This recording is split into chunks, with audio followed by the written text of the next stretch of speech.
Hello everyone, welcome to Niffer's Critters. This sweet little girl is Juniper.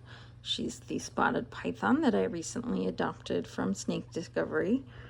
And I was just thinking a little bit about rescue and adoption and people who surrender their animals.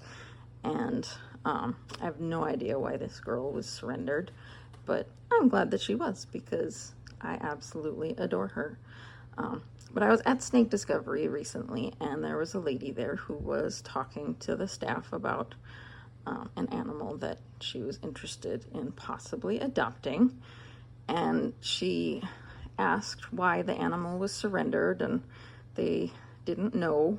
But she started becoming, the lady, not the staff person, the lady started becoming really judgmental about people who surrender their animals and saying that people don't have the right to just get an animal and then decide they don't want it later on and surrender it.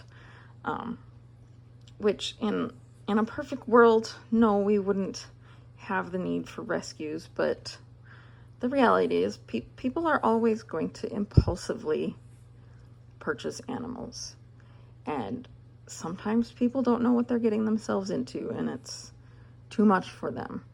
Also, some people might encounter medical situations or financial situations that force them to give up an animal that they would rather not have to give up, and they have to make that decision to do what's best for the animal.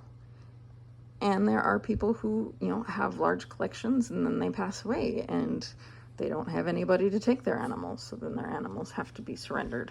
There's a whole slew of different reasons why people might surrender their animals, and I don't think that we should judge people without knowing the full situation. I do think that surrendering should be done with careful thought. Sometimes I think that people misconstrue how much attention their animal needs.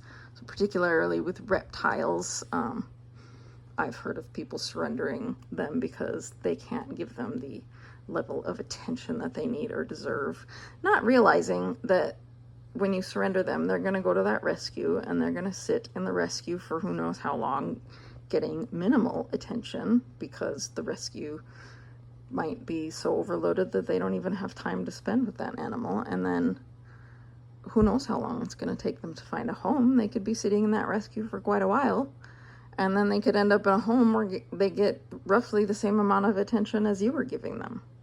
I also think it's important to realize that,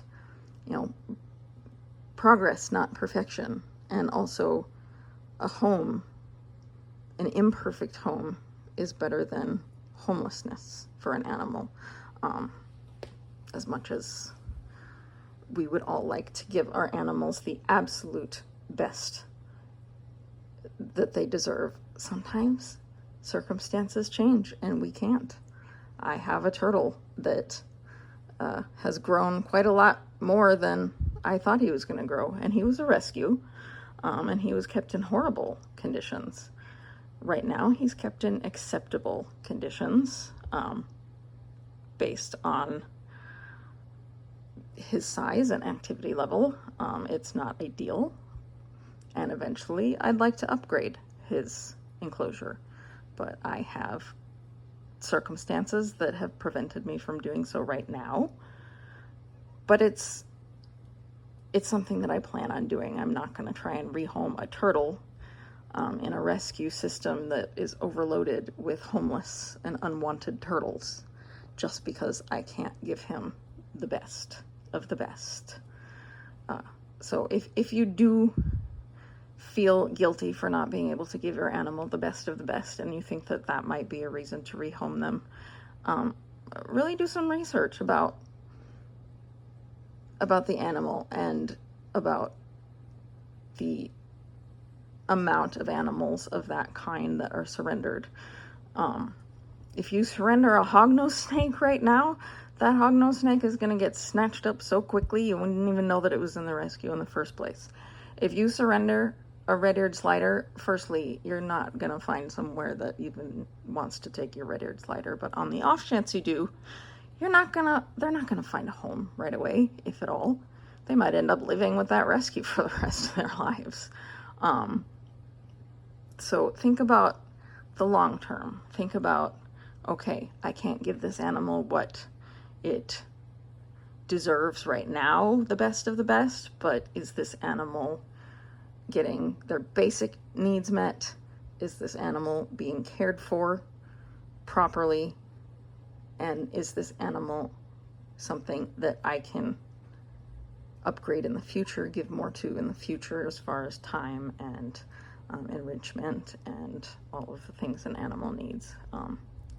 So yeah, do think hard and do your research before surrendering an animal, but rescues are there for a reason, and there are circumstances where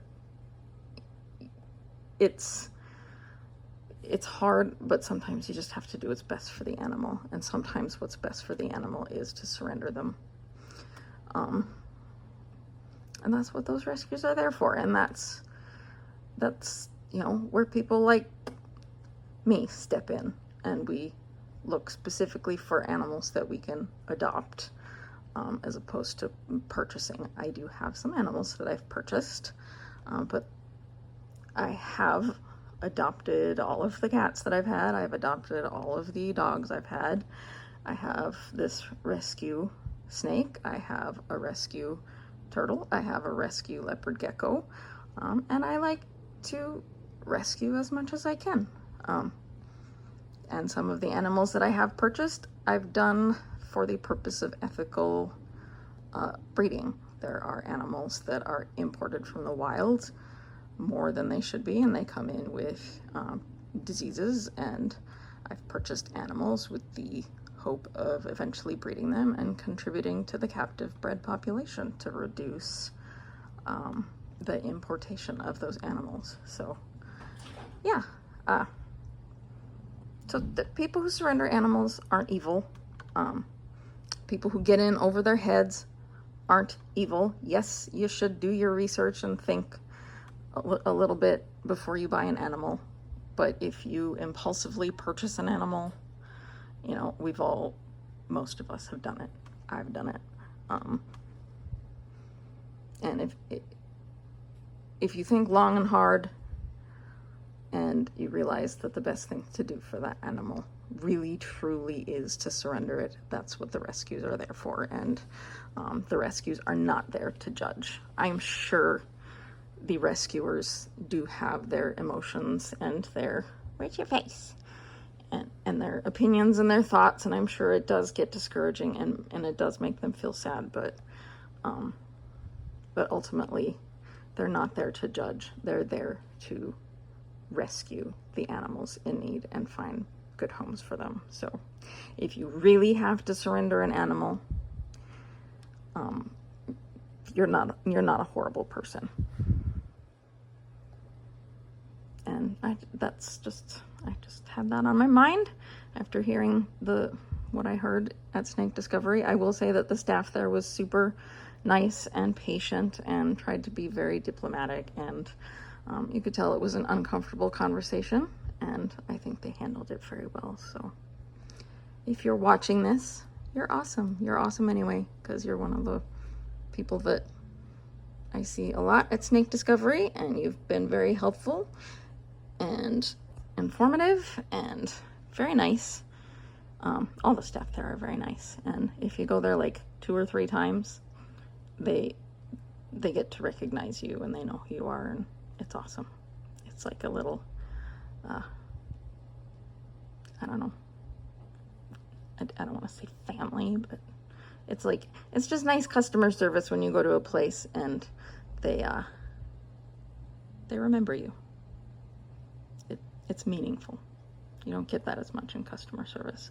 I apologize for my hand shaking. I have a spinal cord injury and this arm is weak, and I also have rheumatoid arthritis, so I have weakness in my joints, and this hand in particular gets very shaky when I try to do certain things with it. Anyway, isn't she pretty? I love her pattern.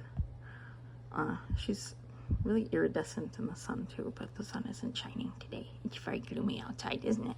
Should we look how gloomy it is out there? Gloomy. But there's no snow on the ground yet. It did snow the other day, but it all melted. There you are. Hello. And that's my rescue dog. I got him from the Humane Society over 15 years ago. He's 15 and a half, and he very desperately needs to be bathed and brushed, if you can't tell. And then over there, excuse my messy house, that is my rescue cat Watson, who if you've watched my videos, you've met him in previous videos. Anyway, I just wanted to give my thoughts on that topic and show off Juniper a little bit since I have her out. I hope y'all have a great day. Bye.